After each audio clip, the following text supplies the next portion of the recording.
everybody, it's Ingrid from Twinkl, and today we're learning about sentence structure and how to identify the different types of sentences. There are 4 different kinds, so let's find out what they are.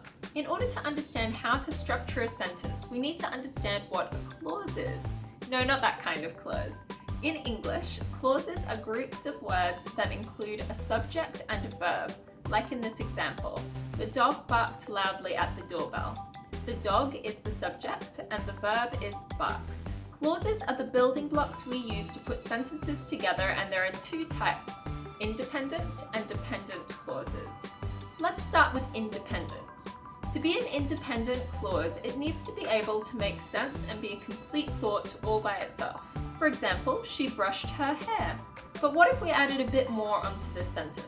Even though she was late, she brushed her hair. We still have our independent clause, but this new part of the sentence wouldn't make sense if we got rid of our independent clause. Then it would just say, even though she was late. And that isn't a complete thought.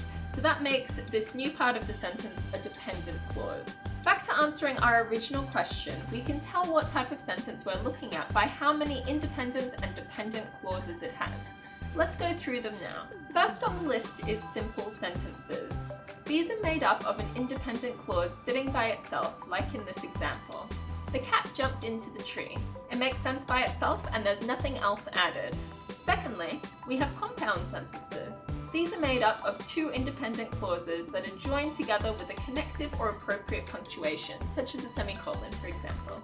So in this example, she got the email but she deleted it. We can see our connective, the word but, and 2 sentences that could stand by themselves if they wanted to. She got the email, she deleted it. Thirdly are complex sentences. These are made of 1 independent clause and at least 1 dependent clause, though you can have more if you want to. In this example, the light bulb flickered despite being brand new. We can see that the light bulb flickered is independent, but the second part of the sentence, despite being brand new, wouldn't make sense by itself. Finally, we have compound complex sentences. As you may have guessed, these are a mixture of compound and complex sentences. They have 2 independent clauses, like in compound sentences, but at least 1 dependent clause, like complex sentences. In this example, the second part, I'll always stop for coffee because it wakes me up, is a compound sentence, as it has 2 independent clauses joined by a connective. But there is also a dependent clause at the beginning, even if I'm running late. When it's all put together, it's a compound complex sentence. So the burning question is, why does this matter?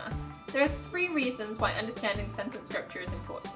Once you understand how to construct them, you can apply them effectively in your writing. Having a variety of different types of sentences helps keep writing engaging.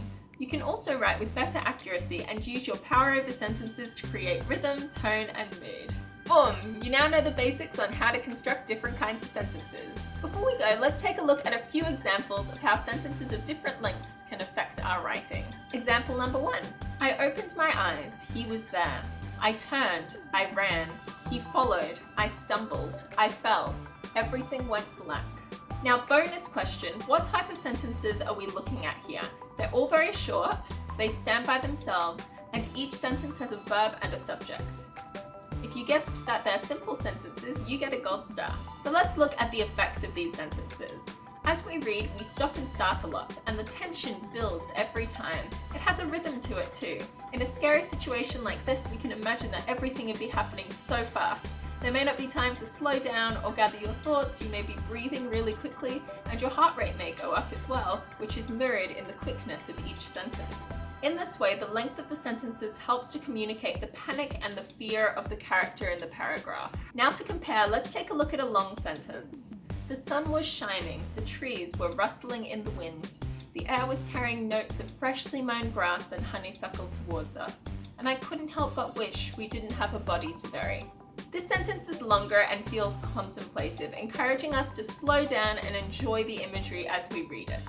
It builds up the atmosphere clause by clause up until the end where we're given a bit of a twist. This is even more of a shock because the image of someone enjoying a warm summer's day has suddenly been ruined by this new piece of information that they've done something shady. I hope this video has helped you understand the different types of sentences a bit better and how they're structured. If you liked it, don't forget to give us a thumbs up and subscribe to our YouTube channel where we upload videos Monday to Friday. Twinkl also has a great range of educational resources for teaching English, looking at grammar and sentence structure as well, so if you're interested, be sure to check out the website. Thank you so much for watching and have a lovely day.